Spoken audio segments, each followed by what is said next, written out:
Man, press the button. Just watch the damn podcast. Period. Period. That's my vocals on there. Yeah. So we finally have the slogan a part of the podcast now. So we can press it on play whenever we want to. Period. Press it, Lizzie. Press it again. Just watch the damn podcast. You so fucking lame. Well, Lizzie. Here we are again. Episode 3. Back with another motherfucking podcast. With an episode? Okay. Video podcast. Hello, everybody. My name is T. And my name is Lizzie. And this is episode 3 of Club Culture. Thank you for watching. If you're watching on YouTube, make sure you subscribe and hit that bell. Ding. And thank you for listening in on whatever platform you're on. We appreciate you all. Thank you. Let's get right to it, bro. Let's get into Because yeah, it's obvious who the king of R&B is. Okay. But I guess I really have to explain who it is to the non-believers. Go ahead. Do your shit. It's obviously Usher. Okay. I mean, I agree with you. I ain't lying. I mean, she got it. Usher got it. I agree that if this was a real thing, Usher would probably tell Chris up. He would. But, I mean, your boy and a lot of your boy fans, they really think that he can compete with Usher, and I just don't understand. When you say my boy, boy. Say his name. Put some respect on his name, okay? Christopher Maurice Brown to you. Lil Breezy? All right, Lil Herp. Lil Herp? Lil Herp. Who is Herp? Lil Herp.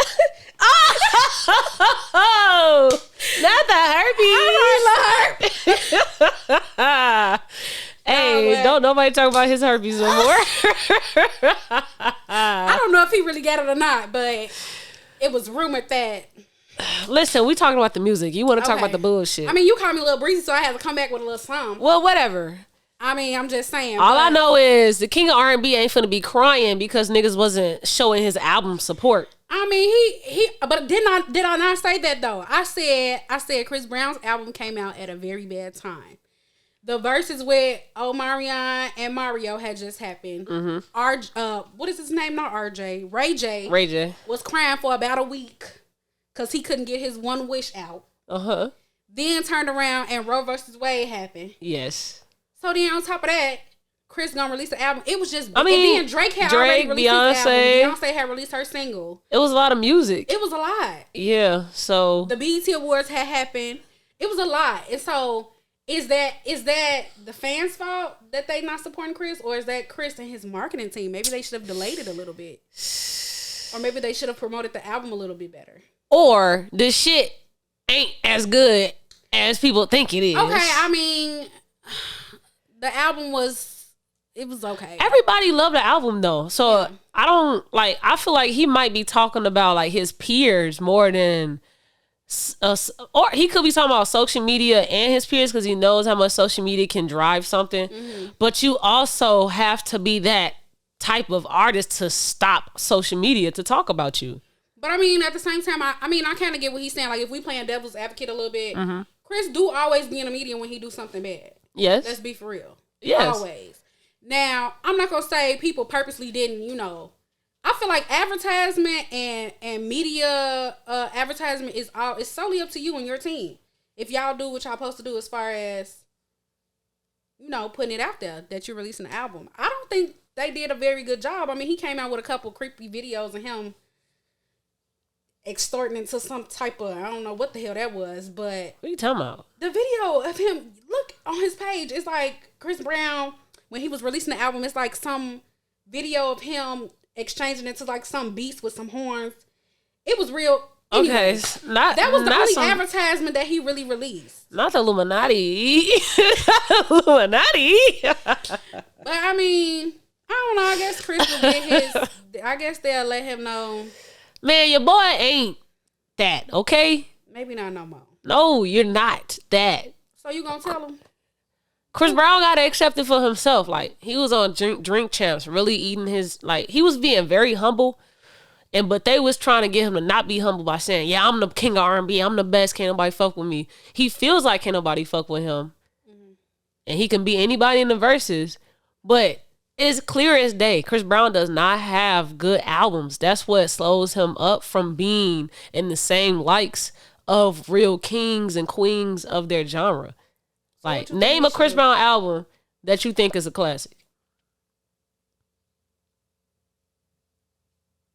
What are crickets? Not you knew which one was the actual crickets. Are you gonna stop? Stop, push the button to stop it. Oh. we gonna figure out these dang sound pads. Not the cricket.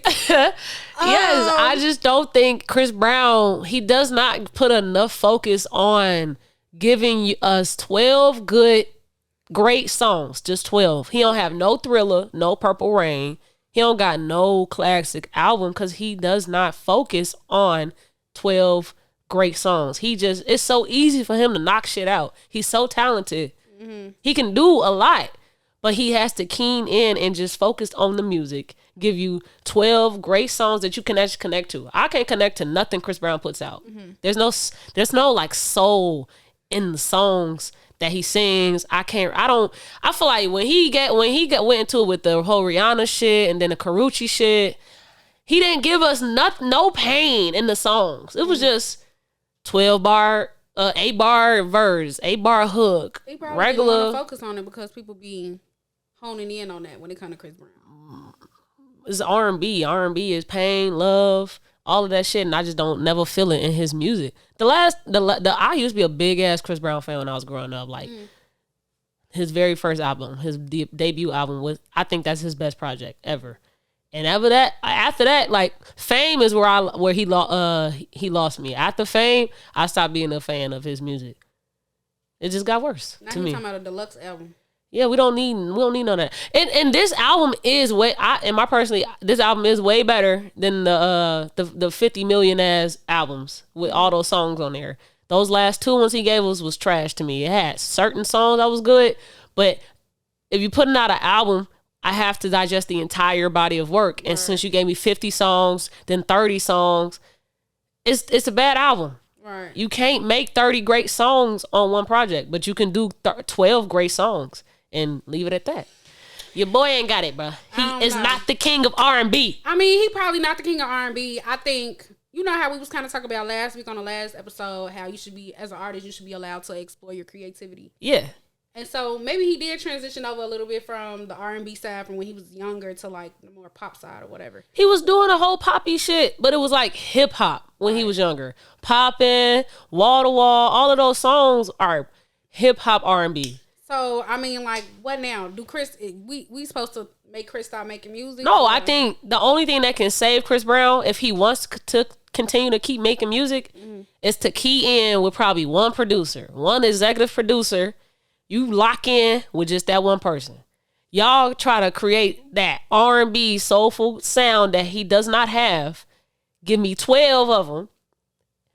And focus on those songs. Give me 12 of them.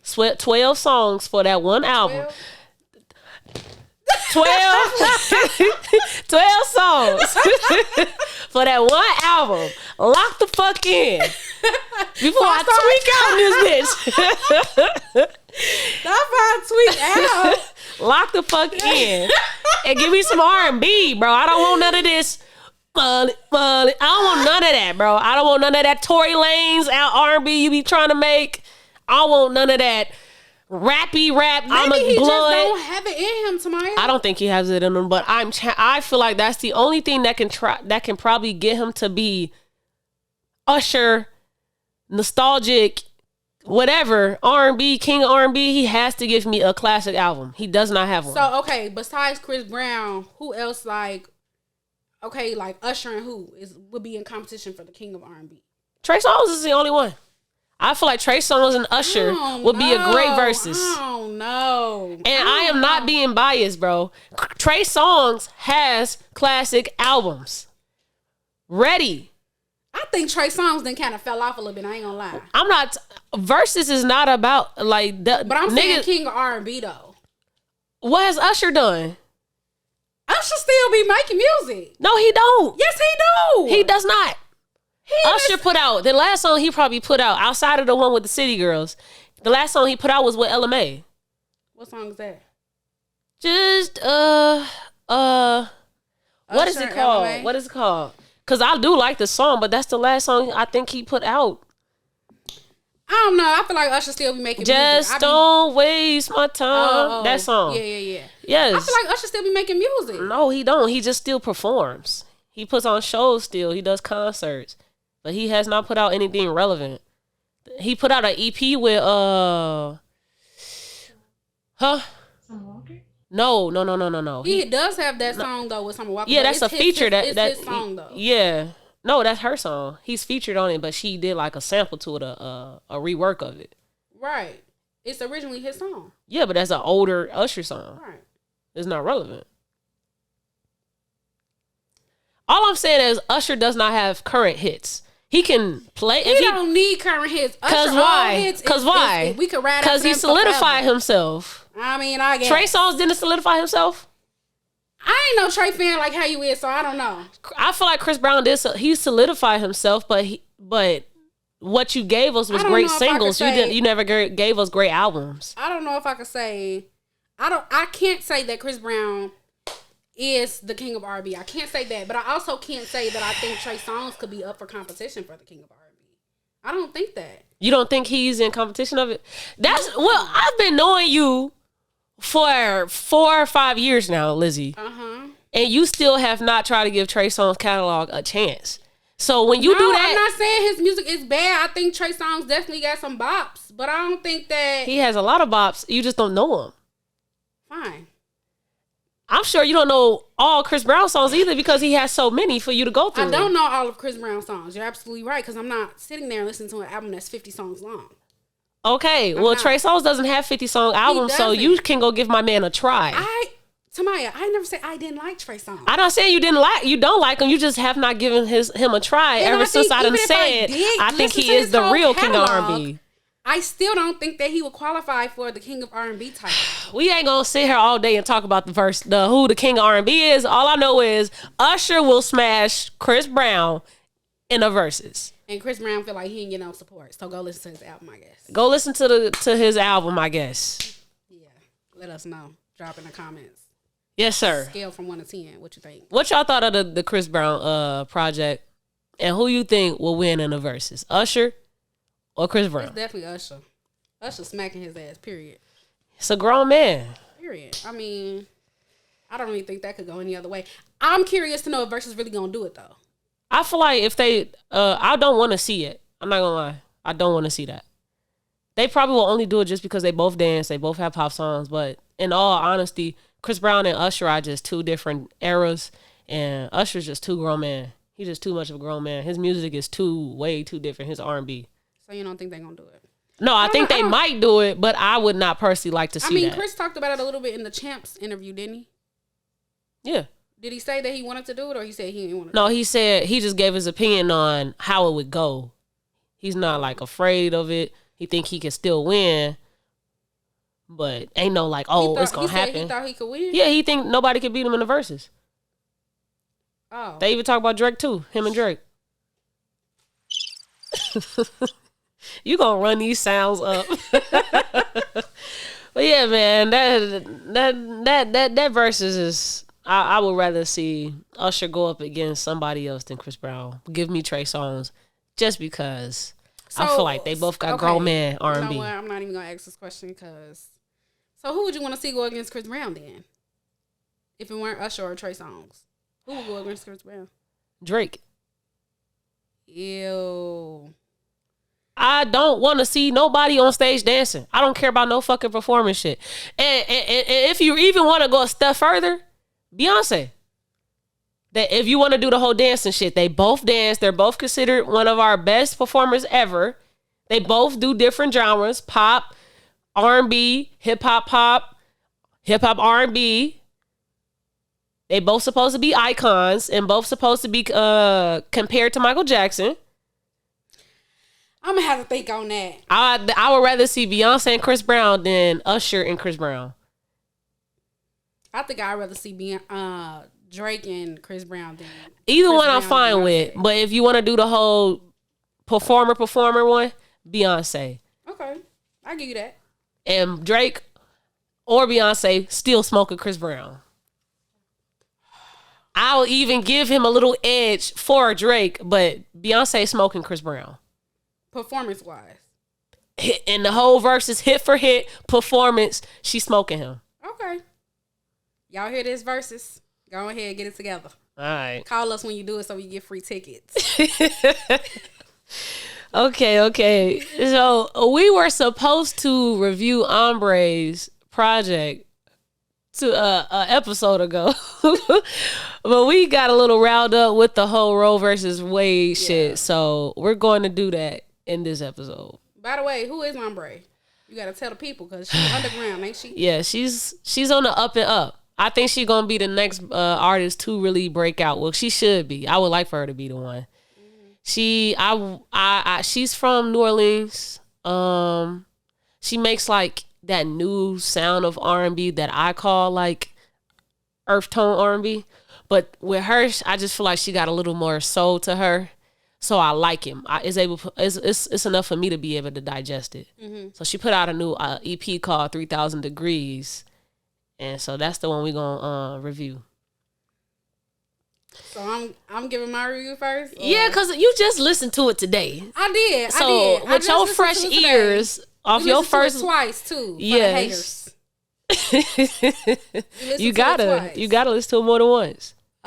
This actually, I'm a disclaimer. This is my first time hearing anything about Ambre. I've never heard any other music by her, so I don't really know. I'm just speaking off this project alone. My experience with R&B. Yeah.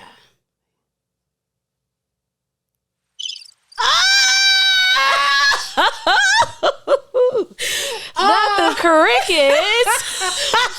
I expected her to do that. I don't really know if I liked it, honestly. Mm-hmm. It's funny you say earth tones because I was getting like a little bit of neo soul, honestly. Like, okay, that's kind of what I mean. Yeah, I would kind of put her in the category with like Ari Lennox and stuff like that. Like, I don't know that I liked it. Okay. I mean, like some of the songs was cool. Mm-hmm. I just don't know if I liked it. I just couldn't. Nothing was in my soul like, oh yeah, I really like this song. I could get groovy to this. Maybe like one song on there was cool. But again, I haven't heard other music by her. So I can't say that I don't like her as an artist. Yeah. But like for this project, I'm a pass. Dang. And it's not a hard pass. Like if somebody was like, yeah, put me on the aux and they played it, I'd be like, okay, we can rock out to this for a little bit. Okay. But I ain't sitting there and playing her for hours. Rated out of 10. 10 being a classic, 0 being don't ever play that again in your life.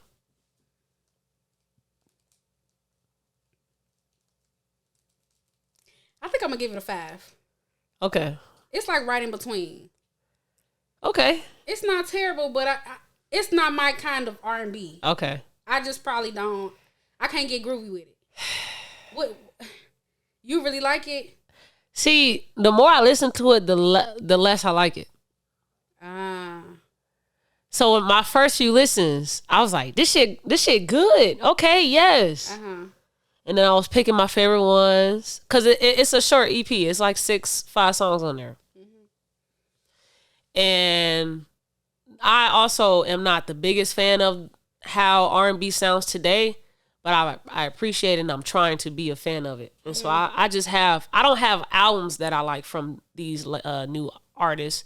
I have songs by them that I like. Mm-hmm. And so that's kind of like my gripe with the new R&B is that they don't make great albums like the past R&B did.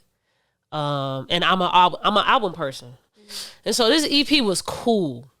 If I had to give it a rating, I would give it a 6.5. She has 2 songs on there that I really do like. Superstition and Call Me Baby. Or Baby with Jack James, I don't know. I'm Baby. Okay, so I'm Baby and Superstition. It is Delusion. I like that one too. Illusions? It's called Illusions? Damn. And it's 8 songs, by the way. It's 8 songs? Yeah. Nate, let me read out all these songs. Let me make sure I say all the ones I do like, cause it's good songs on there. I think Superstition and I'm Baby are the best songs on there. Mm-hmm. And it's just 2 of them though. They're like the last one is just like it's just like an interlude, like an outro song. It's not really a song, and I ain't really a rapidy spoken word ass person, but like okay. I'm Baby, Superstitious, and Illusions I do like. But I'm Baby and Superstitious are the best ones. Superstitious is the best one out of those 2. I'm Baby is just a good ass vibe. Drake and Drive is cool. I wouldn't skip it, but it's just okay. 3P is just the intro. Right. It's all right. It's a cool intro. Right. But everything it's just Wildlife and then Jay's Reprise that's next. And those are just all right. Those not something I'm finna add to my list. So I give her 6.5. 6.5. Yeah, her vocals were good. Her the album cover, the cover art was good. Now she does sound good. She sounds good. She sounds great. I think it's a nice project. If you wanted to put somebody onto her, I think you can just play those songs off of it. Don't make them play the whole thing through. Unless they're. Does she write her own music? I'm pretty sure she writes all. She even helps out with the production too. So yeah, I think she's just only gonna get better. And hopefully when she get to that like main stage time, she done gave us some great ass bodies of works by then. Yeah, but yeah.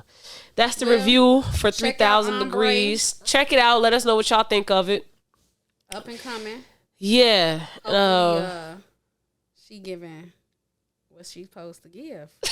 You don't even know what that's supposed to be. No, I'm saying because like you know how some people they work on their vocals so much that when it's time to perform, they don't have that it factor to get the crowd going.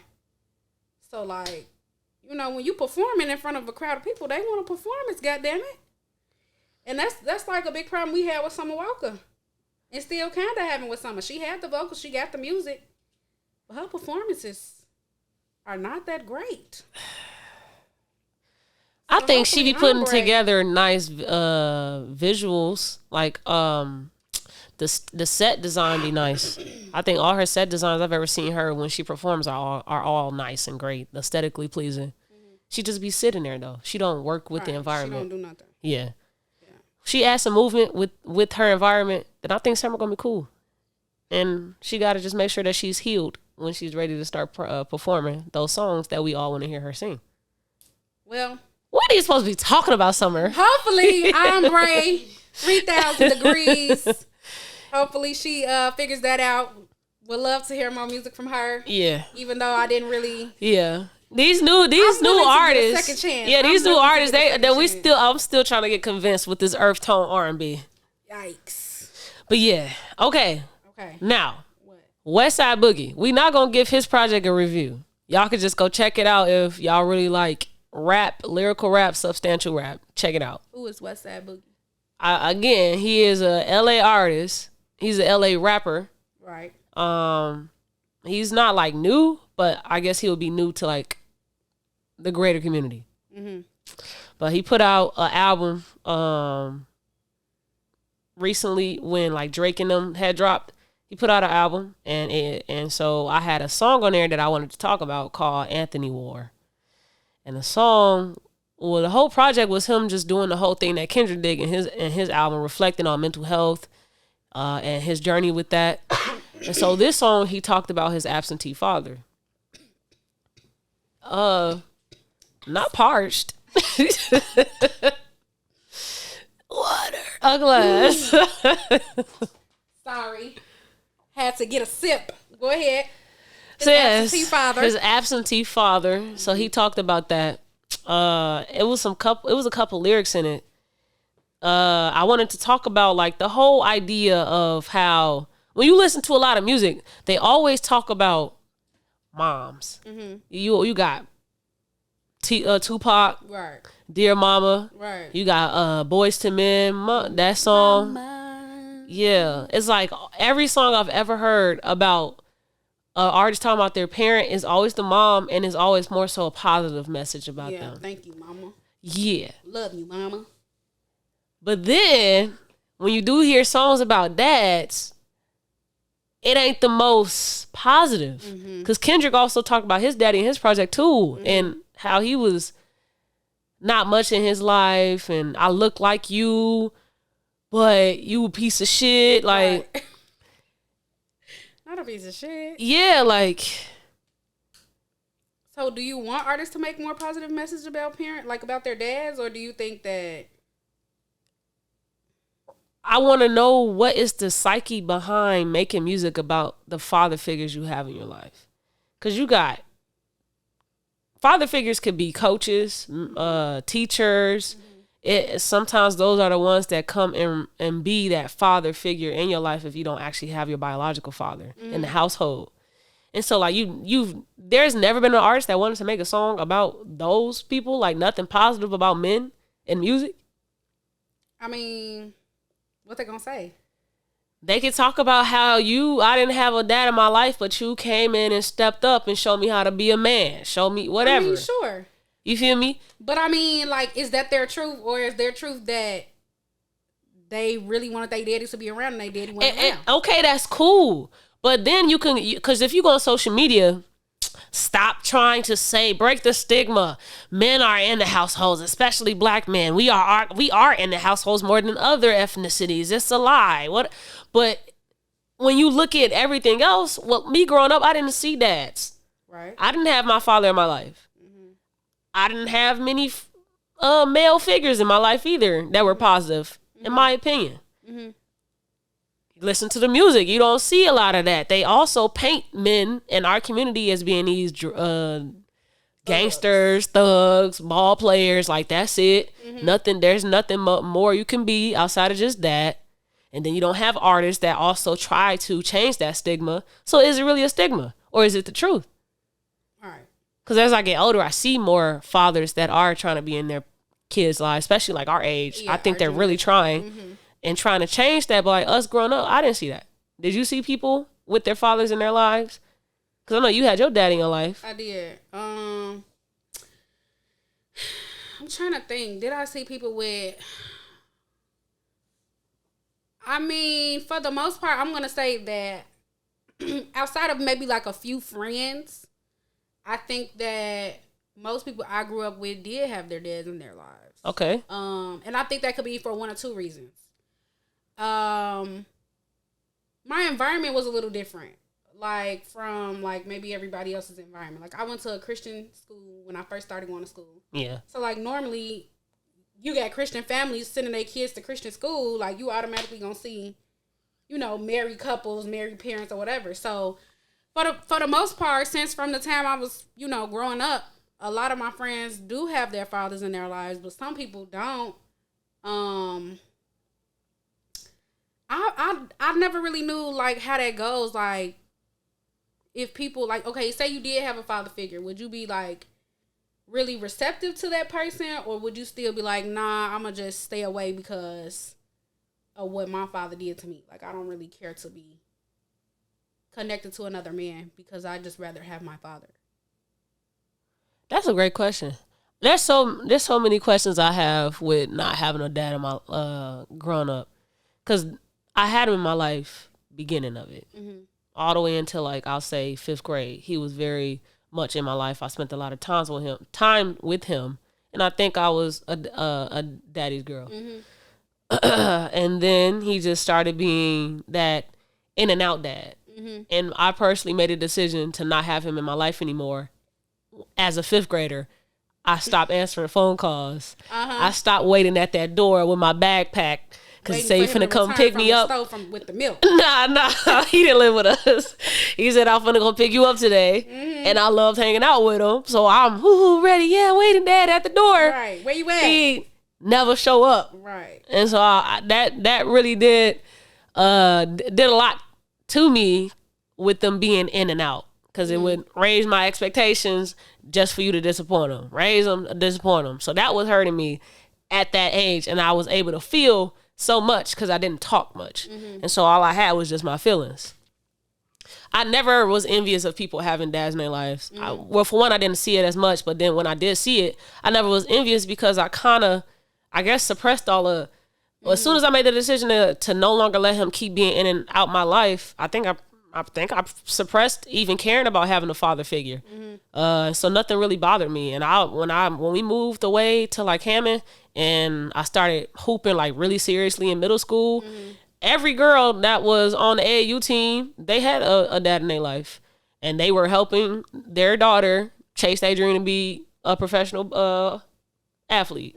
I was pretty much one of the only ones that didn't have a dad there at the games in my corner, and none of that bothered me. To be honest, I was just really keyed in at a very young age with my hopes and dreams and my goals. Like that's all I pretty much was focused on. Right. It's kind of weird that I was not thinking about not having a dad in my life. Now that you think about it, but yeah, I'm not gonna act like it didn't bother me, but it wasn't that much of a strain, like something that I really was focused on and really needed. You like this not gonna change, so Yeah. let's just move on. I think I want to give my kudos to my mama for probably trying to make sure that I did not want or need those things that I probably could have, I guess, got from my daddy, because she made sure I've never missed out on a season of basketball. Yeah. She made sure I played every season. She made sure I had whatever latest Call of Duty or 2K was out. Right. So I pretty much, whatever I felt like was a boy thing or boys was entered or liked, she made sure that I had it so that I can always be in a loop of the stuff that I was passionate about that people try to say was tomboy or was a masculine thing. Maybe more people, like, as far as the West Side Boogie song, you know how you said, like, why do artists continue to release music about, like, the bad father image and not, like, a good father figure? Yeah. Maybe because they feel like more people could relate. And, like, with music and stuff, it's like a stream. It's, like, all about streaming. It's about, like, who can relate, what can I release that the people gonna feel? You know, so, like, maybe it's more so because our population is so consumed with people that are fatherless. Yeah. Maybe they just released it so, like, you could feel how I felt. Like, I'm in here with you. Like, Do you think it's a toxic masculinity thing for a man to try to make a song about their dad and they might feel weak or weird to uplift their dad in a song? It's like, it's cool to talk about how much your mom was in your corner. She's a strong black woman. But you think a man talking about their dad in that way would feel weird or weak to put that out to the public? They may not feel it, but society may make them feel that way. Mm-hmm. People Like, definitely be hurt that they ain't had a dad in their life. Right. So, like, maybe, I mean, society probably make them feel that way, and because of that fear, they probably just won't. What they gonna say?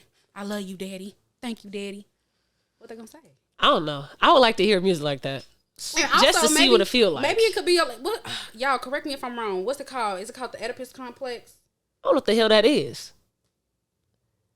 Where guys are more attracted to their mothers and girls are more attracted to their dads. Oh, dang. I don't know if it's called that, but that's something I learned in college in philosophy. I think he called Maybe I called it it the the wrong. Oedipus? What is it called? Oedipus. What That's the a hell is Greek. the That's Oedipus a complex Greek then? What the hell am I mythology saying? story. It's a great myth. Oedipus? Yeah. Okay, I know that story. Maybe I'm saying it wrong. Okay. Okay, So, Oedipus. or Oedipus. I don't know what the No, fuck. I feel like it's Oedipus. Oedipus That sound more complex. like it. Oedipus. Cause we Okay, we read don't that. know. We read that in philosophy. Exactly. We all talk about the same thing. Okay, we talking about the same thing. I think it's Oedipus though. I think it is I that. don't know. Okay. Well, however it's said, I It's know what you're talking pronounced. about Right, now. right, I know right. what you're talking about now. How, like, guys have more close-knit relationships with their mothers and girls have more close relationships with their fathers. Maybe that's why you don't hear guys getting on the track and being, emotional about their relationship with their dads and more emotional about the relationship they have with their mothers. I can feel that. It's so in philosophy, now that you said that, it's this thing where they say women have envy with other women because of what we all have to go through, our oppression, our struggles. And so you want to befriend your father more than your mother because that's pretty much that's a spitting image of yourself. Yeah. It's weird, but I mean, maybe you can drop the first track. What now? Why would I do it? I'm gonna be like them, talking about the bad stuff. Well, I mean, that's their truth though. I don't want to talk about that stuff. Okay, if somebody else write it for you, you'll rap about it or No. you'll sing about it? No, I don't have anything I want to say about my father. I'm saying I'm dedicated to somebody else, daddy. Somebody else, daddy. Nobody else was a positive figure in my life that was a male. I mean, shout out to my Uncle Brian, but like he came in when I'm already myself now. Right. Okay, well. You feel me? So who gonna make it? Somebody make some songs that uplift black, whatever male in your life. It ain't gotta be black, but uplift the men, okay? So I can hear what that sound like. It's a few of y'all. Can we get a Dear Papa? You feel me? We got Dear Mama. Can we get Dear Papa? Thank you. It's a few of y'all from Dominican that think y'all can rap. So go ahead and make that. Now, Some of y'all can't rap. Hang it up. Hang it up. Hang it up. Okay. It's bad. I would like to start off current events by giving my condolences to the Highland Park victims and survivors of that shooting that went on 4th of July. For 4th of July. Highland Park, Illinois. Yes, and a good place in hell for the gunman.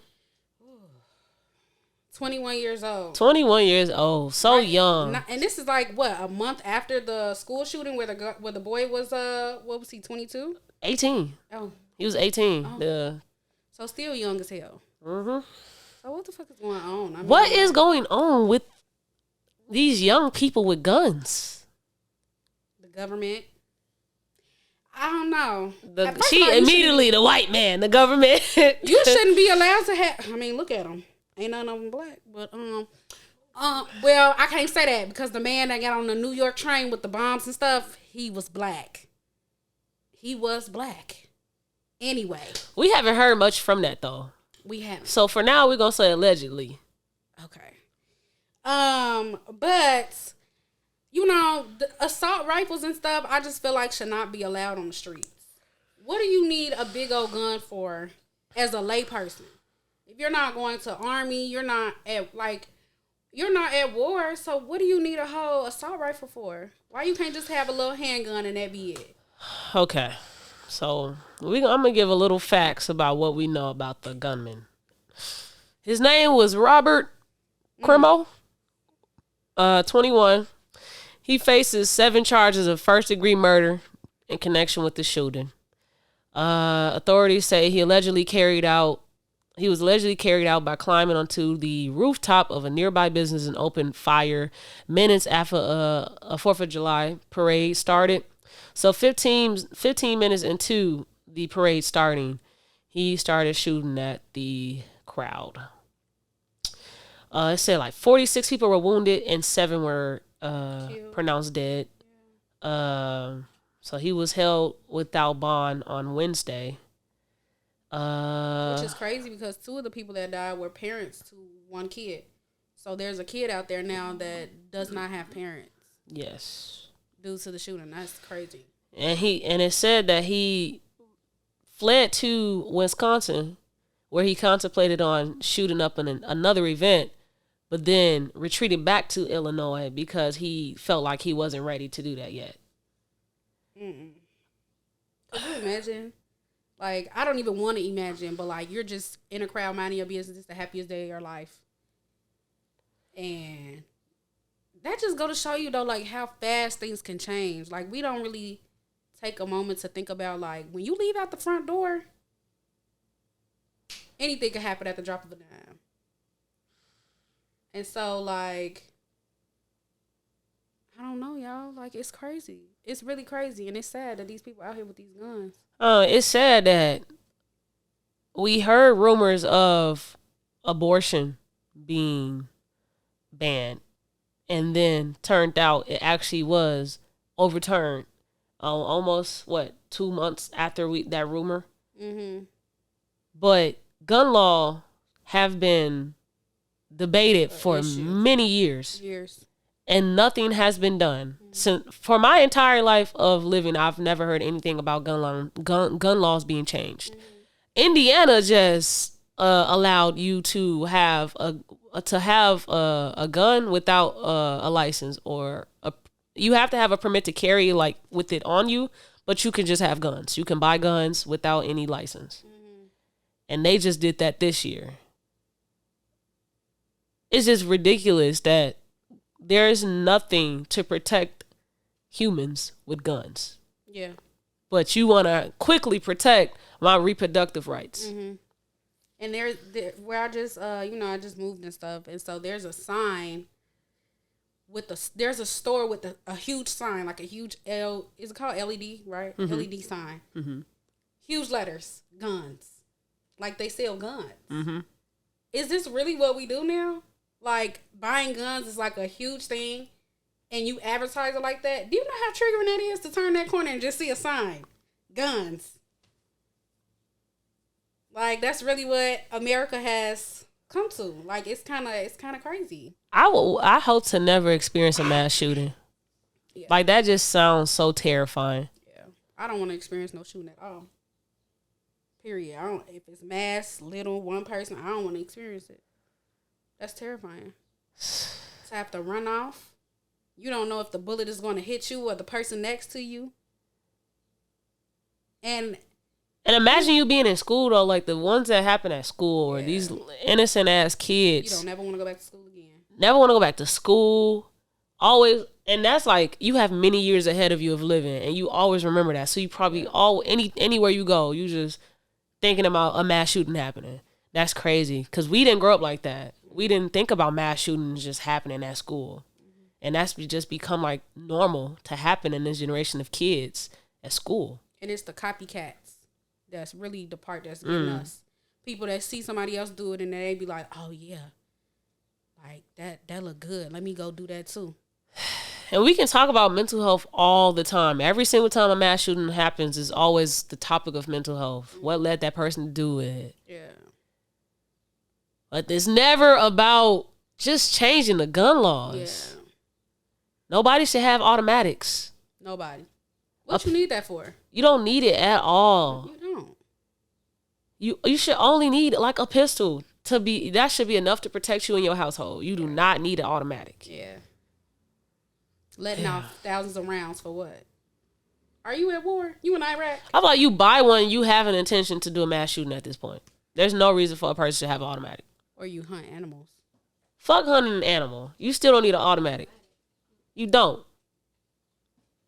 Well, my heart goes out to those people that lost their family. And I hope that someday they can put a stop to this because it's getting out of hand. It's really ridiculous. And it's sad. And I would hate to have, it happen to somebody that I really know. I hate to have it happen to anybody. But, stuff always hits a lot harder and hits home when it's somebody that you actually know. Extremely close to you. So. Yeah. Okay. Put the guns down now. Okay. Well, we kind of already talked about the effects of a mass shooting and how that can affect the mental health, but I guess we can dive deeper on it. I just want to know, okay, I don't know if you know, when you're say you're in a fire, that's also very traumatizing. Mm-hmm.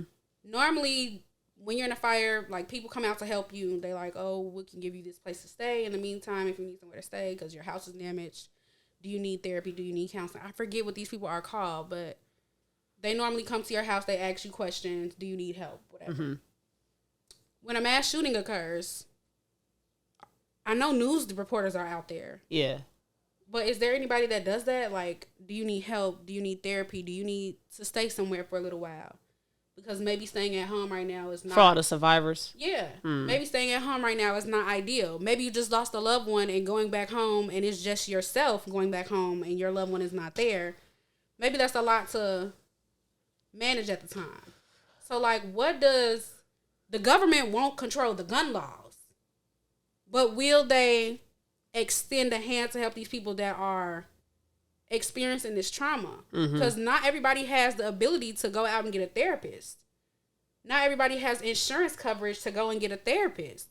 But I'm sure there were people out there in that incident that are uninsured people and they could use therapy. I agree.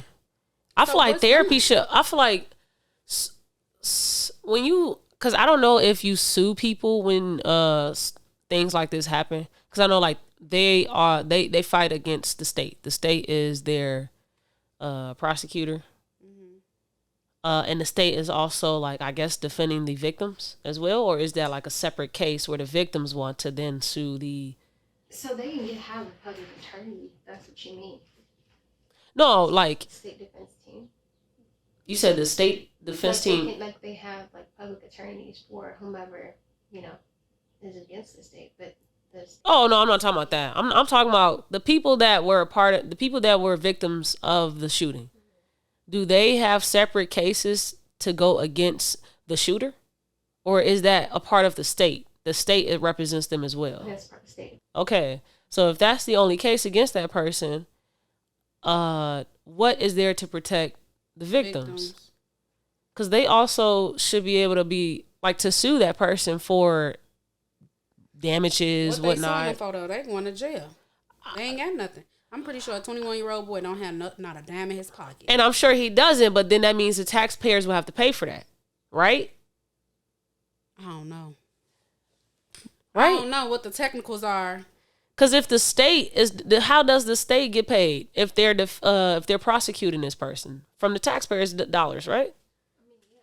And so if we're paying every time a person does some shit that the state has to prosecute, then if we no longer want to keep paying for this shit, then gun laws is the only thing that can probably help for us to no longer have to pay for this shit.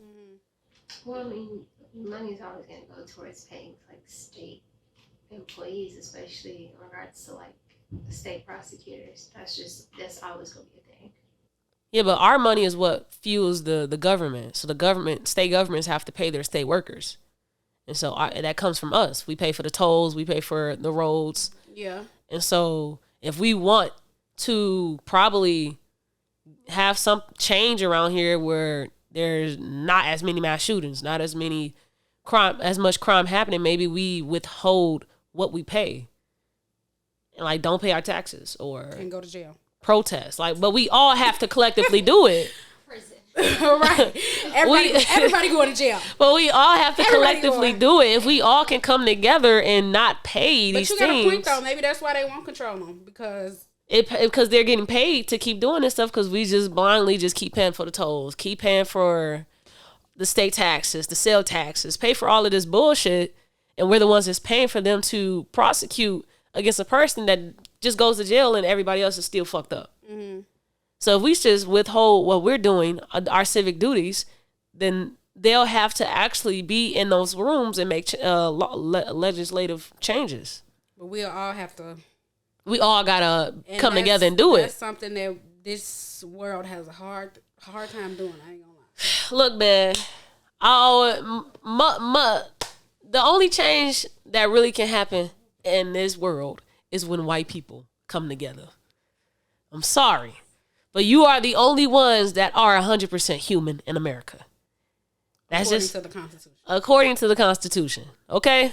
So whenever you all want to really make change happen, because it affects you as well,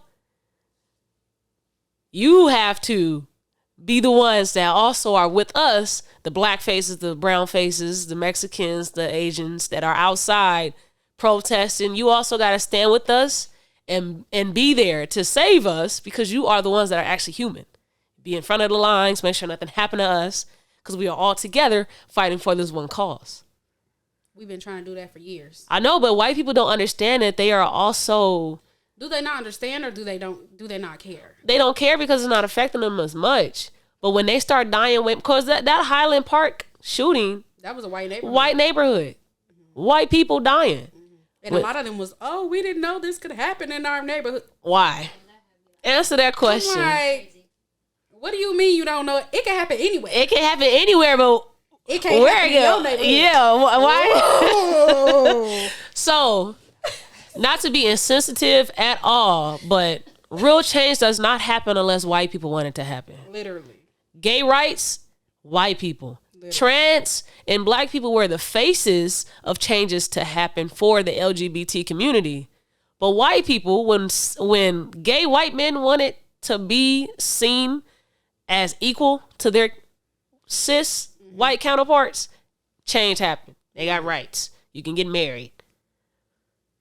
When black people when black trans people wanted that shit to happen, it was Stonewall. It was all these battles in the streets, prohibition, all this bullshit that happened. White people, you are the movers and shakers for law to change because you are the only humans that the Constitution protects. Yep. So use your white privilege, please. Yikes. Well, it's hard to digest. It's a lot.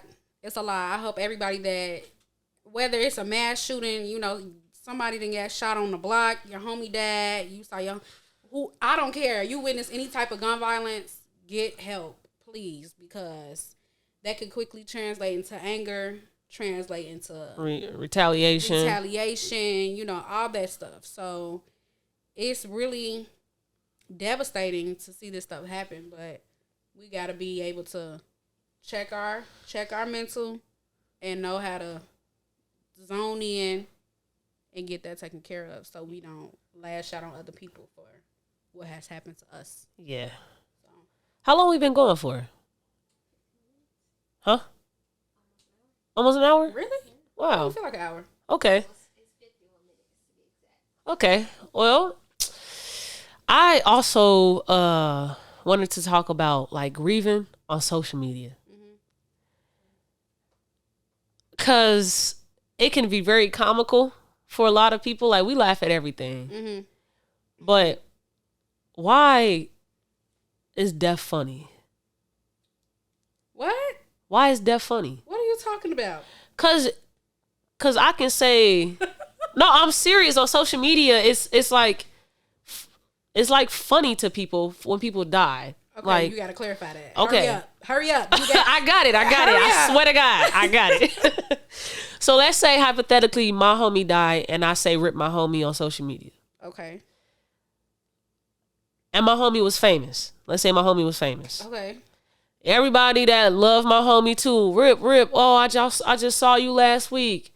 Rip, my dude, whatever. And then you got those other people that find it comical. Right. That my homie just died and he got all this love now.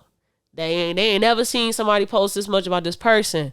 Or they so focused on the fake love. What? When this nigga become, when you just saw him last week. Right. When it's just so much behind just simply giving your condolences for somebody. Mm-hmm. Also, I just see it a lot on social media. Mm-hmm.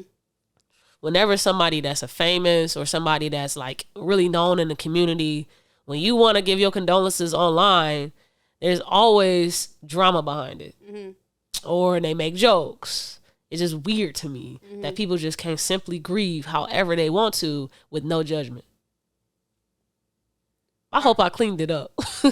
Are you really grieving though if you on there talking about how somebody else is grieving? Like if I want to say I just met your homie that died, right? Mm-hmm. And I say, dang, I just met you last week, but you know, R.I.P. to you and condolences to the family. And somebody come on there talking about something, you ain't even know them for real. Shut up. Yeah. How you gonna tell me how to grieve? You need to figure out what you're doing. It's weird. It's weird as hell. And I don't know if you want to call that funny, Tamaya, but I think people are just crazy. No, sometimes people do make jokes. Like, I had saw something about, it was in Hammond. Somebody died in Hammond. And I had saw some dude saying like, dude wasn't, somebody that resold shoes, that was from the region. Mm-hmm. He died. He got shot, I guess, when delivering shoes. Damn. And I had saw somebody share like through all the rips posts and the love and condolences. He wanted to talk about how dude was a dickhead. He wasn't even that nice. He thought he was flea as hell when I was just trying to cop from him. He wanted to focus on that and found it funny, not as sad that he died because dude wanted to treat me like I was not really. I mean, that's his truth. That's his truth, but that's his story with the dude.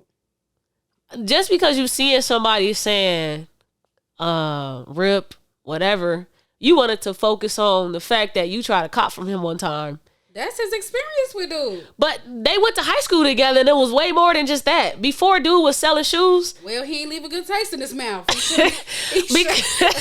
Because that was probably his last moment with him. Okay, so now you want me to protect you on social media? No, I just feel like that didn't need it to be said. It didn't need to be said. Out of probably every experience you ever had with him, you only want to speak on that one. So you think people should just grow up and just say respect, R.I.P. No, if you got stuff to say about the dead, I'm not a stickler. I'm never against somebody speaking ill on the dead. Mm-hmm. I just think that if that literally is the only, if you have nothing but bad things to say because that person left nothing but sour notes with you, cool. But if you also had more than just that, you don't need to talk about just that one moment when it's so minuscule. Like, you trying to cop from somebody to get shoes, and you mad because we don't know the full story. We don't know if your ass was playing with his money. I mean, could have been. Let me see the shoes. You see the shoes, how much they could run for? $350. Oh, okay, I'm going to get up with you a little bit later. Right. Bro, you just wasted my time. You knew you would. Like, we don't know if that was one of those moments. So right. I just feel like something like that was stupid, was weird. Kind of looked like a hater. Right. Just if you ain't got nothing nice to say, just go ahead, because I'm pretty sure that there was probably a lot of more positive things that person could have said outside of that one moment, him trying to cop some shoes. It do be people like that though. I mean, like, you know, people die of crazy stuff, and they get on there and make fun of, you know, the reason why they died, you know, shit like that. And I mean, that stuff don't be cool, but that help you heal, I guess. People be talking about Dirk, people dying, Duck, all that ass dying like they know them. Different. I mean, you can't really. They joke about Duck dying like they know them. I mean, okay. I don't condone nobody getting shot and killed. I don't. I really don't. But let's just be real for a moment. And I don't want nobody to come for me. I swear to God, I don't. But let's just be real. When you live that type of lifestyle, they always say smoking on that pack. It's only a few ways out. You live by the gun, you die by the gun. I get that, but I'm talking about like the whole joking on like you. I go on social media because Vaughn just died. I go on there like, Dirk, slide for Vaughn, then slide for him. If you like, that shit's lame, bro. You don't know them. It is lame. That shit lame as hell. What you gonna do? You look like a goofy. You really care about a grown ass man and what he got going on, and him just dying, and his homie dying. They made that type of shit public though. I mean, Vaughn was very public with his life, and Vaughn was very, I'm gonna shoot you in your face if you approach me type shit. Yeah, you behind your phone. What you behind your phone? Ooh, Vaughn just died. Let me share this and make a joke about it. Well, that's literally what you just did. I mean, they all be making jokes about dead homies the whole time they be living. Yeah, they talking about people that they can go run up on and shoot. They talking about people that they know. You don't know Vaughn. You don't know Dirk. And you want to make a joke because they got killed. I'm not condoning that shit. I'm not condoning none of this stuff, but I just think it's lame. I'm just saying, though. Them niggas be calling motherfuckers out in their songs all the damn time. Mm-hmm. Always laughing about a motherfucking dad. Always laughing about somebody got caught lacking. Always, always, always. Don't be mad if your karma turns around to be somebody laughing that you got shot. Maybe the ops that got at you because you was talking about shooting them. I can understand them making jokes. We got you. But my fucking cousin that probably watches YouTube videos every day saw that Dirk got somebody in Dirk team got killed from the oppositions. Let me share this. Ha ha. Your ops got you. That shit's so fucking lame. You're a goofy. I mean, maybe that's their way of feeling like they included. And I don't have no cousins that did it, but I'm just saying, like, that's just lame. What Dirk say? This all props. We don't want no props. Yeah, man. There is a real study that needs to go on about grieving on social media. I mean, maybe it makes some people feel better. I saw that one. What was that shit that had went viral? Said when somebody died and they be like, all they post is no, not him, and they said that that's them like crying for attention. Yes. I just feel like, you know, I don't know. Or the people that be posting them like some, don't ask me what it's for, but just pray for me. Don't ask you. Like, say I post it right now on social media. Don't ask me what it's about. Just pray for me. And that's the post. Bitch, pray for yourself. Damn. I mean, clearly you're posting on social media like you want somebody to ask you what happened. What happened? Why would you post it on social media if you ain't want nobody to ask you what happened? You want me to just pray? What I'm praying about? You won't tell me what happened. So I'm gonna play devil's advocate. I'm just gonna say, pray for Tamaya. Amen. Thank you, God. Tamaya, please. Jesus, please help Tamaya. Okay, amen. What am I praying about? That prayer sucks. There's no power in the tongue. What am I praying about? Like, okay, now, because I could easily be on there like, damn, they got my man's Tukey, right? Okay. And so now you know that I'm talking about my man's Tukey got killed. Okay. So then you go in the comments, they like, dang, who did it?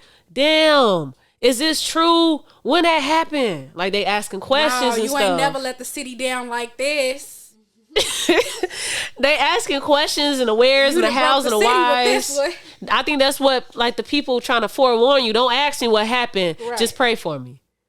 Do you still think that they're attention seeking when you know that that's what happens on social media when people want to ask those what, where, how, why questions when you talk about somebody just died or something bad happened?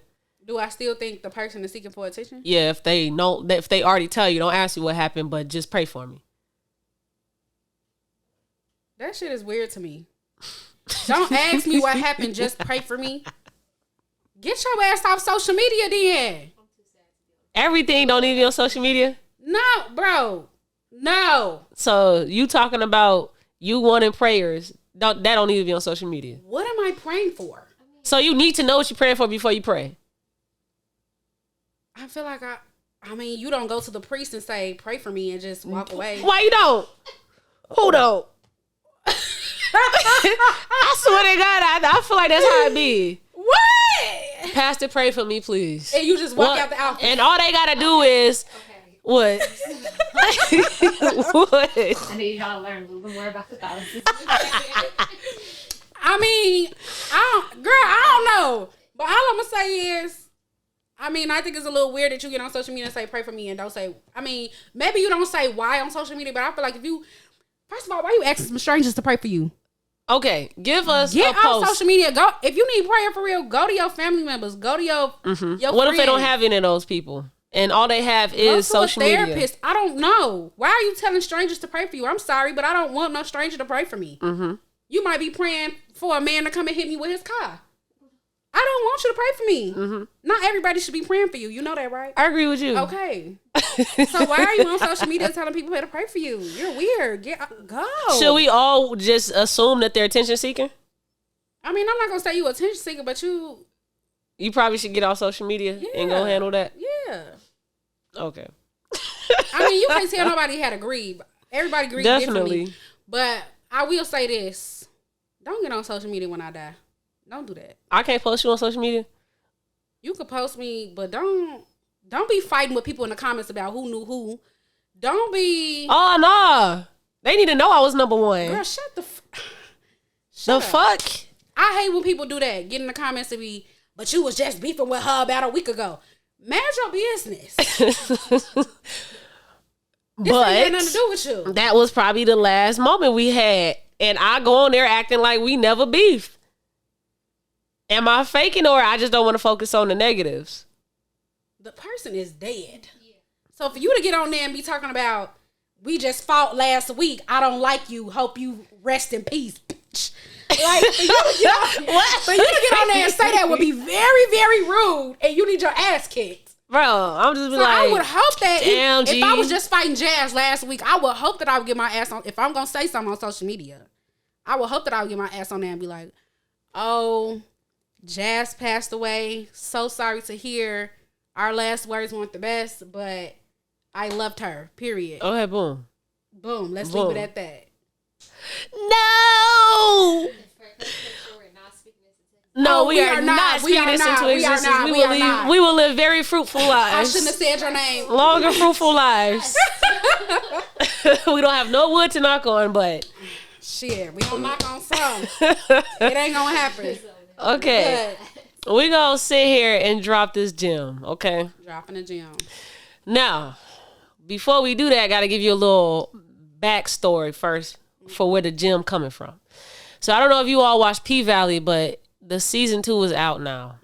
And there was a little bit of discrepancy online because recently there was an episode that had 2 sex scenes in it. So Little Duval, he posted on Twitter and said, I can watch gay people all day, but I don't want to see them fuck. And that's not homophobic because I feel the same way about my mama. I can watch my mama, but I don't want to see her fuck. Do y'all get that? And then he said, and no, the lesbian ain't bothering me because I'm used to it. That's what y'all missing. It's about what you're used to. You're always going to be shocked at something you're not used to. That's human nature. You can't just throw something on somebody and be offended because they're shocked. Now, those 2 tweets are the tweets that he posted after he posted this main tweet where he said, any gay person that don't get that logic. Wait, I just tweaked. Okay, let me run this all back. More of the story, Lil Duval posted that there should be a gay explicit warning before watching P-Valley, or I guess certain episodes, because of the gay sex scenes. And so these 3 tweets that I was reading, I confused myself because he was just defending the reason why he believed there should be a gay explicit warning before watching, I guess, gay shit. And so he was saying like, oh, the lesbian scene didn't bother me because I'm used to that type of activity. And then he said, any gay person that doesn't get that logic don't want to get it and got a bigger agenda that you're trying to bring us together through understanding each other.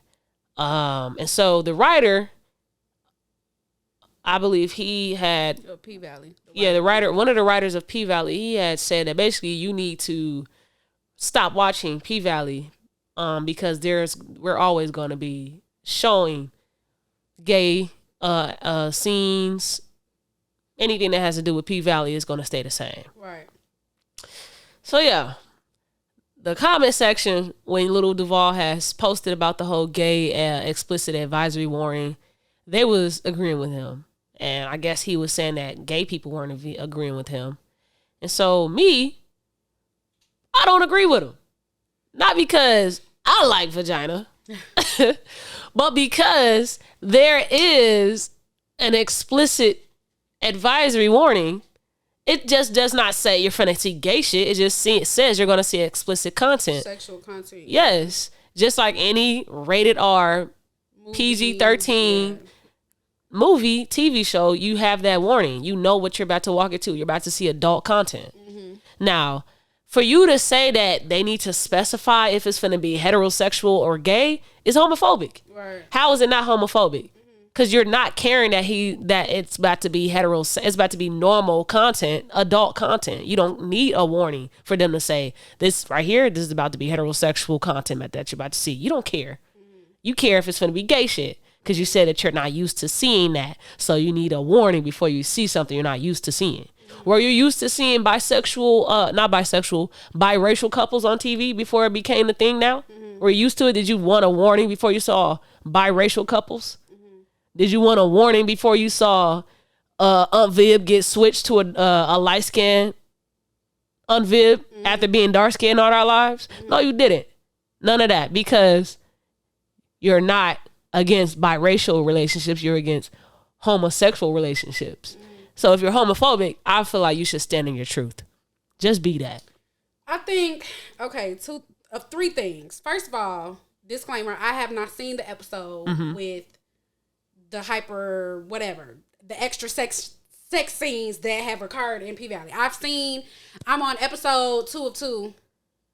So you saw the first season of the I saw sex the scene. first season. Yeah. I saw the first season. I didn't think it was too much. Quite frankly, we're all adults, and if you're watching a R-rated show, like an X-rated show, then that's what you're watching.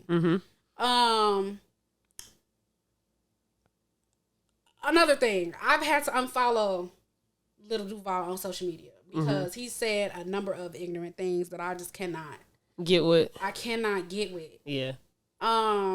He used to be a comedian, and he needs to stick to that because political statements do not work very well for him.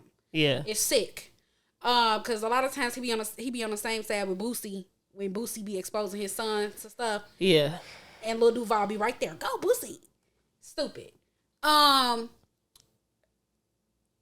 third thing is, you like to use the term homophobic, and a lot of people that are in the LGBTQ plus community like to say that. I don't like to use that word as much, because a lot of times people don't realize that it's actually homophobia. And when you hear the word homophobic, it's instantly saying you have an issue, you need to go correct it, instead of like positively like critiquing a person. It's and if I was a person that, if I were Little Duval and you instantly came at me and said, "Oh, you're homophobic," I'm instantly shutting down. I'm not listening to nothing else you're saying, because at that point you've offended me. Yeah. You're saying that I don't like gay people, or that I have an issue with gay people being gay, or whatever the case may be. And like a lot of times that's not the issue. The issue is that the reality is that being homosexual out loud is still coming about. It is still coming, to people's faces. It is still exposing itself, little by little. So maybe his feelings are right that he feels a little bit shocked by what he saw on TV, because we have not seen it like this before. Yeah, definitely. And so maybe he's right in saying that, but he's wrong in saying that we need a disclaimer. Yeah. And so is this a change? Absolutely, it's a change. Yeah. Is it something that we haven't seen before to this extent? Absolutely. I don't know another show that has done this. The part about it that we need to start talking about is checking people's subconscious bias and learning how to talk to people in a way that they realize, okay, maybe I am wrong. Maybe I do need to be more accepting. Maybe if this does offend me, because I think that people are still allowed to have opinions. Maybe they don't have anything against people being gay, but at the same time, I feel like they could still have an opinion about maybe they don't want to see it on TV. And if that's your opinion, fine, don't watch the show. But don't get on there and complain like, oh, I think this is bad, or whatever. Don't get on social media and be like, oh, this is bad, I don't want to see this across my TV screen. She got my anxiety going. Anyway, so I say that to say that the word, calling somebody homophobic, can have somebody really shut down immediately. Okay. And become really defensive. Okay. Because let's be clear. If you call somebody homophobic, that's bad. You're homophobic. You don't like people that are homosexuals, period. You don't like people that are on the spectrum, period. But what's bad about it? If that's what you truly are. But is that person really homophobic, or do they just lack knowledge about changes that are occurring? Lacking knowledge is not the same as knowing that gay people exist. It's not going anywhere, and it's in TV. Okay, that's fine. So you know that is there. But is he wrong for addressing how the change has made him feel? I don't think he's. But that's not knowledge of anything. That's just your feelings. Right. You're knowledgeable of homosexuality. You know that is there. Right. So there's no educating that needs to unless you want to know what all the identifiers in the community are. That's knowledge. I'll get you educated. Right. But if it's simply you not wanting to see men have sex, but you are okay with women having sex with each other, then that's homophobic. Because you're accepting to two women having sex, but you're not accepting to men. And he did say that. He said that. He did say that. But he also said, and no, the lesbian ain't bothering me because I'm used to it. That's what y'all missing. It's about what you're used to. You're always going to be shocked at something you're not used to. That's human nature. You can't just throw something on somebody and be offended because they're shocked. What I'm saying is, I don't think Little Duval is right in what he said, period. I'm saying that I think Little Duval is getting the bashing that he's getting because it's Little Duval. But this is reality for everyday people that are watching P-Valley, that are watching gay people on. It's a shock. Honestly, it's a shock. Yeah, but that ain't got nothing to do with knowledge. You're educated. You're know that gay people exist. Absolutely. You know that they have sex. Absolutely. But you just don't want to see it. No, it's not that you don't want to. I think he's acknowledging the fact that it's actually happening. Do you need a warning? Absolutely not. You're watching a grown person show. You do not need a warning. But can we acknowledge the change? Yeah, it's different. You definitely acknowledge the change. I'm not saying, as a grown man that don't want to see men having sex. What else are you to say besides I don't want to see that shit? What are you to say? Watch it. If you don't want to. Yeah, see it, you don't. So just don't say anything, right? If you don't want to see it, but you speak on how you don't want to see it, how am I, a person that's accepting of anybody, supposed to take that? Why did I need to see you say that? Why did you need to say that? What's the why? For a person that don't want to see men having sex but saw it in a show that they enjoy, then they speak on it and say, I didn't want to see that. Why did you have to say that? Because he wanted to. Okay, what did you want us to say to that? Y'all didn't have to say nothing. He just wanted to say it. So we just said, no, shorty die, attention seeking. You obviously want people to give you attention. I mean, I don't know the reasoning for Duval posting that on his social media. Maybe he... he asked for a gay warning, a gay advisory warning. Okay, I don't think that's what he wants. I don't think he wanted like negative or positive attention. I think Duval was just speaking his mind, which a lot of people do on social media. If that's what you want to say, then that's what you want to say. I mean, if that's what he want to say, that's what he want to say. Yeah. I can get on there and say something that Lil Duval don't agree with. He can ask me, well, why did you feel the need to say that? Because I wanted to say it. Well, I'm asking why, because there's a difference between me not saying anything because I don't care about it being said publicly. He's a public figure. Mm-hmm. So when you say something, there has to be a reason why. There's no reason. There's a reason they have publicists. It's for a reason. They have their own agenda. Mm-hmm. So if you go on social media and say something about a show that you enjoy, but you don't enjoy seeing gay men have sex on it, you have to have a reason why before you post it. Because that is your image. So that's your brand. You think Lil Duval is homophobic? Yes. I think he's homophobic. Boosie is obviously homophobic. Mm-hmm. How's he not homophobic? He does not appreciate everything that comes with being homosexual. Mm-hmm. You can't just only like to see lesbians and not think you're not homophobic because you don't want to see men also have sex with other men. I don't know if I could agree with that statement. So you think that just because I'm okay with seeing biracial couples, but I'm not okay with seeing black on black couples, I'm still not racist? I feel like this conversation, seeing couples, different skin tones is different from seeing people have sex. No, even if I'm not having sex, I'm just a man with my male partner outside holding their hand. Then fine, whatever. No, if we're talking about Lil Duval, he don't want to see two men having sex. If he don't want to see two men having sex, he don't want to see two men having sex. But he wants to see two women having sex. That's his preference. That's not his preference. That is a movie you're watching and you don't want to see two men having sex. What I'm saying is if he does not want to see the two men having sex, turn the TV off. You don't have to. Yeah, that's what he can do so that he doesn't need to see it. Right. But why don't you want to see it? That's the homophobic part. I mean, how is that homophobic? I can't agree with that statement. If you don't, if I am a woman and I say, oh, I like to see two men having sex on TV, but I don't like to see two women, I feel like that's my preference. Well, he contradicted himself. I don't want to see it. He could turn the TV off, very much so. He said he can watch gay people all day, but I don't want to see them fuck. That's not homophobic because I feel the same way about my mama. I can watch my mama, but I don't want to see her fuck. Do y'all get it? It's uncomfortable. He was okay, but he said, and no, the lesbian ain't bother me. So the lesbian sex scene did not bother him. He wanted to see he wanted to see them have sex. That don't make him uncomfortable, but apparently a man and a man makes him uncomfortable. Is he wrong for speaking his truth to my? No, because it doesn't make sense. How does that not make sense to you? Because you just said you don't want to see people have sex. You don't want to see your mama have sex, but you okay with seeing lesbians have sex. Nobody want to see their mama have sex. What he was saying is, he tried to say, I can watch gay people just be gay, but I can't watch them have sex. I don't even want to see my mama watch sex. Watch her have sex. I think you're missing the essential part here that Lil Duval is making. I think you're missing my point. No, I think what it is, I think Duval is okay. He's not saying, "Oh, I don't want to see gays have sex." Period. No.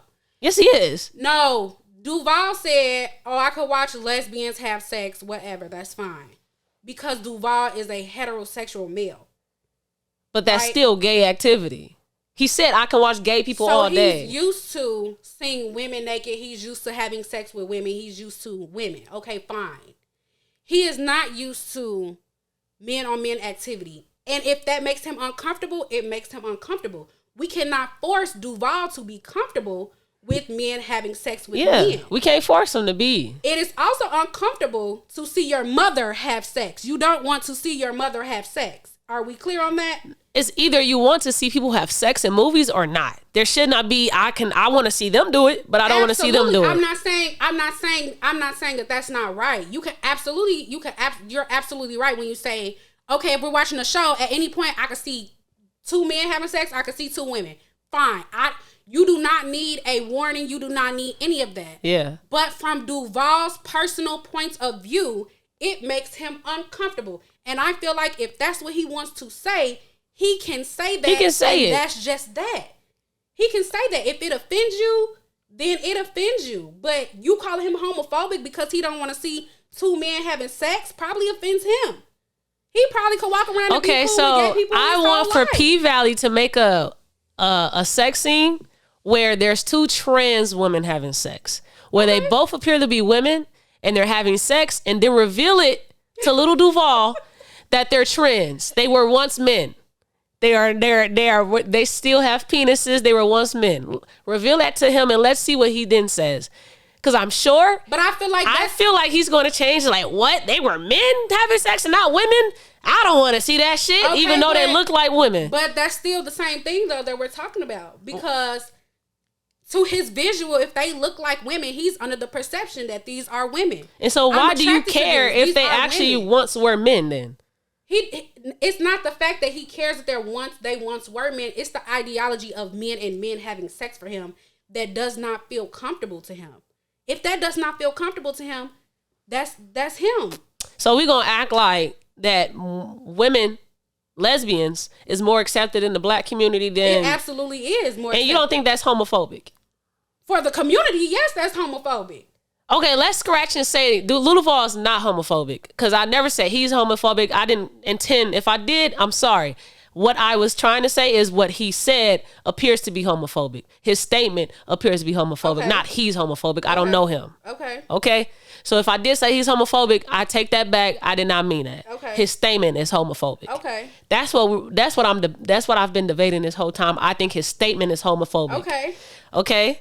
And so now that I've said that, the black community is homophobic. Okay. That they are. The black community is homophobic. Okay. I don't know Little Duval. Okay. This statement, homophobic. Okay. We are at odds because you don't think it's homophobic. I do. I'm not gonna say, I can't say if the statement is, I don't like using the word homophobic to describe people's mental statement on things, because I don't feel as if that is always people's intentions to come off as homophobic. It's just people say ignorant things all the time. Yes. That they didn't. You calling it out is great. Say it. Okay. I feel like that was a homophobic statement. Absolutely. But we have to stop this. We have to stop calling people homophobic and not giving them an explanation of why that is wrong. You can't tell a kid or somebody that don't know something that's bad, don't do that no more. Well, they're going to be like, well, why? What's wrong with what I said? Mm-hmm. To Duval, he's just stating his opinion. Well, he's stating how he feels. I'm pretty sure that's why he gave multiple responses, because people was probably telling him it's homophobic. Right. And so he was trying to explain why he don't think it's homophobic. I can stand gay people. I just don't want to see them having sex. I can stand my mama. I don't want to see her having sex. And for him, it's but then he's okay with lesbians having sex, though. On TV. I'm sorry, but that's just men. I mean, no, that's the black community. Tamaya, I can't agree because I'm sure there are white men out here that's watching ebony big booty lesbians and they not gonna turn on white men having sex together. They not. I don't know. That might be their kink. They not. I mean, they not. I feel like that's just a man thing. And I'm sorry, but we grew up in a society where lesbians is more accepting than gay men. And so maybe Duval does have this underlying subconscious thing where it makes him uncomfortable to see gay men on TV. No, consciously he's uncomfortable. Subconsciously it could be because he's homophobic. Okay. But it could be there's prejudice and then there's phobia. Well, that is my gripe with the word homophobic, because I don't like using it either. Yeah. But I do feel like this statement is homophobic. Because what other word can you give it? Because all we know is the word homophobic. Okay, you can feel that way, Tamaya. I'm asking what other word can we use? Because a lot of people don't like. It's ignorance, and maybe you know, stuff that people say is not always gonna come out pleasing to everybody. Mm-hmm. And I think that's the thing that celebrities have a hard time with. And they have publicists and things like that, but you can't please everybody. It's hard to please everybody. And so how do I remain myself and be myself and still stand true to what I believe in while also trying to accept everybody and try to please everybody? Like, it's really hard. It's really hard. If Duval feel that way, then he just feel that way. That's the gem I was trying to drop. If you're going to be accepting of everything, anything. I'm not saying anything that does not harm others. That's what I think is if you say that you're a very accepting person, then you accept anything that does not harm people. Because obviously I'm not going to accept murder, rape, anything like that. But if it does not harm people, I should be, if I'm accepting that personality trait, that adjective, that adjective, then that is me living in my truth. I accept everything. But if I am someone that lives in my truth and I know that I am not accepting to men on men, sex scenes with men on men, or just a man and another man being in a relationship with each other, then I am not accepting to everything that has to do with the LGBT community and homosexuality. You can't say that in the same sentence. Why? If I say I accept homosexuality, that means I accept everything that has to do with it. Right. So that means I also accept men, lesbians, trans, pans, asexuals. Okay. I accept everything that has to do with homosexuality, right? You can accept it. But if I know that my truth is I only accept lesbians, then that's my truth, and just to stand on that.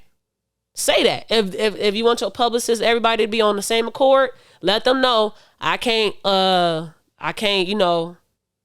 satisfy everybody. I know that I fuck with lesbians. Okay. So that's all I'm gonna say. I fuck with lesbians. Live in your truth. I respect you more knowing that you living in your truth than you just being this person that keeps having to put out fires on social media all the time because if he did say that though, if he did say, okay, I only fuck with lesbians, I don't want to see no other shit.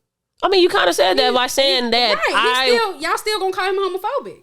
No, I'm not. Respect him. I'm not y'all. I'm not the LGBT community. I'm myself. Okay. I don't give a fuck if you're homophobic or not, you're racist or whatever. I just rather you be in my face and live your truth than be somebody that is a snake and I don't know what you actually are, your intentions are. Well, that's you. And a lot of people in the LGBTQ community would come after him for even just saying, well, that's my still, truth. I don't care. But if we talking about stuff and we looking at what you actually said, it sounds homophobic. Because you're not accepting of one thing, but accepting of another. I think it's three things. It's either phobia, prejudice, or preference. Okay, yes. The sexual aspect of watching somebody have sex is a preference. Yes. Because personally, I watch a specific type of porn and that's it. Hey, that's a preference. Right. But a prejudice would be, I feel like what Duval is, right? Which is more of a, this ain't for me at all. Mm-hmm. Like, I don't want to be interested. And then there's a phobia, which is more of a fear of this type of whatever lifestyle. So we need a new word. We need a new word that encompasses prejudice against homosexuality, because that's what homophobic is. I think a little bit of the word homophobic has started to become more of a hate thing too. Like people will be like, you'll say something on social media and people be like, oh, you're homophobic, and that's instantly tied in with, oh, you hate gay people. Yeah. Like that's not the case. You know what I'm saying? And or so, I don't fear them because of phobic. Yeah. Yeah. Like I'm not scared of gay people. I don't fear. I'm not, you know what I'm saying? So when people hear the word homophobic, it's so like, it's almost like a curse word to somebody damn near. It's like, you're fucking homophobic. Like, there's gotta be a different word because like, I'm all down for a different word. Yeah. Even in regular situations when we're not talking about sexuality or gender or anything like that, somebody could say something that offends somebody, and it may be, you know, very offensive or whatever.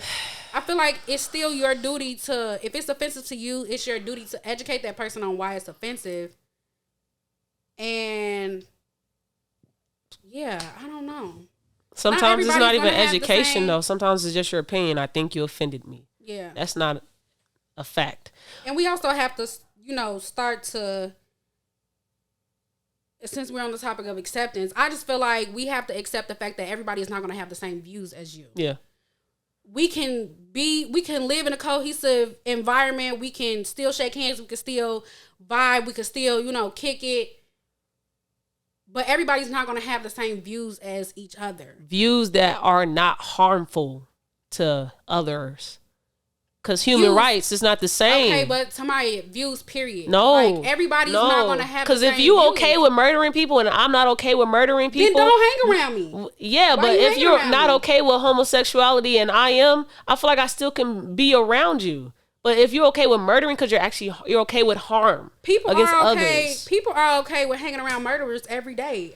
We see it on social media all the time. Free my cousin. He killed little Boosie, but let him out. Yeah, but and that's different though, because that's your view on human rights is not the same.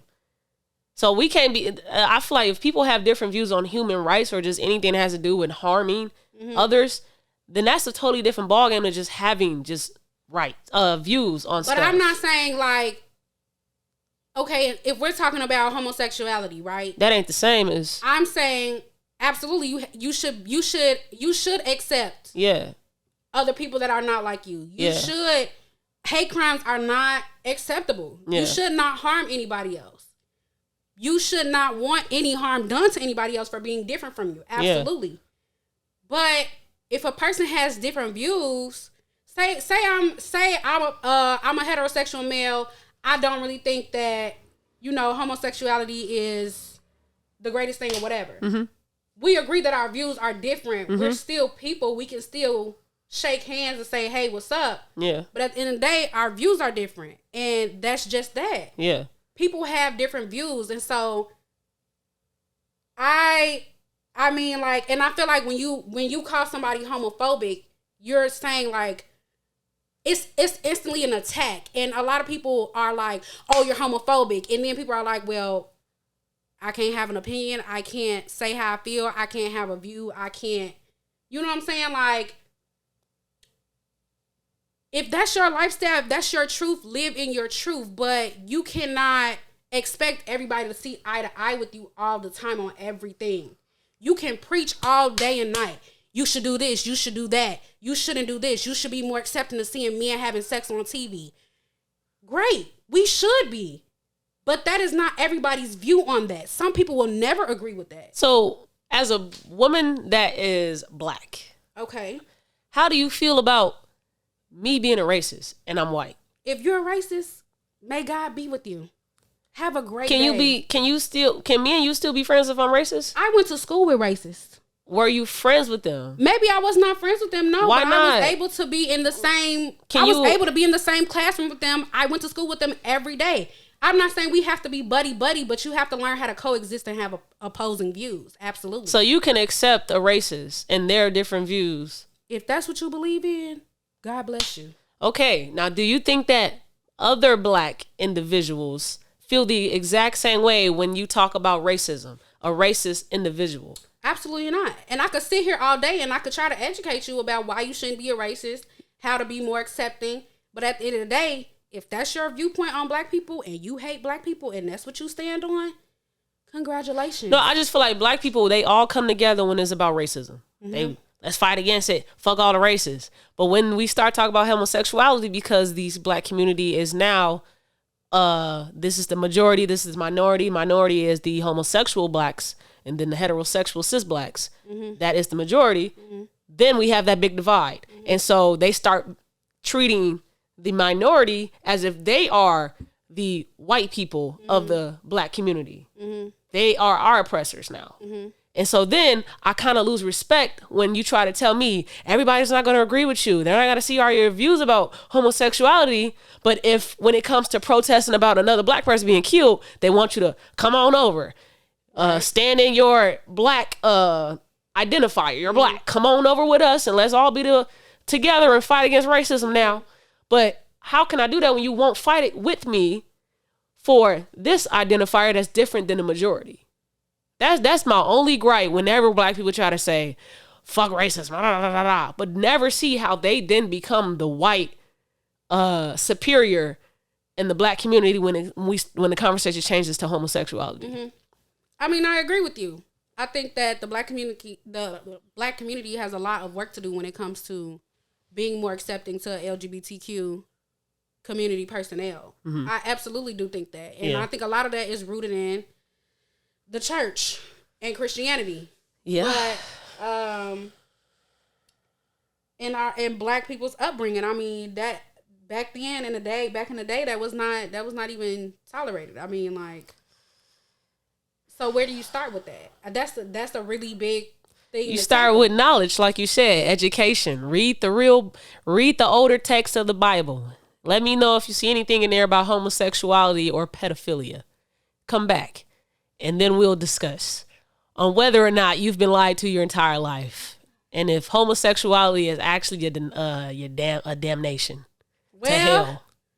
There we go, folks. I mean, the gym has dropped. Okay, the gym. Let's drop it again. The gym is live in your truth. Absolutely. Okay, live in your truth. Yeah. No one has to agree with everything that you agree with. You can have different views from people. Absolutely. But live in your truth and not live a facade when you're speaking a truth. Absolutely. And don't harm anybody because they are different from you. Yes. You don't have to be buddy-buddy. You don't have to whatever. But everybody should be treated like humans. Mm-hmm. Everybody deserves human rights. So you wouldn't want nobody walking past you saying something crazy. So don't walk past nobody else saying something crazy because they don't look like you. Or are like you. Act like you. Right. Identify the same as you. Right. Whatever. Yeah. So we dropped the gym. That's y'all take it. 3. Bye. We're out. Just watch the damn podcast.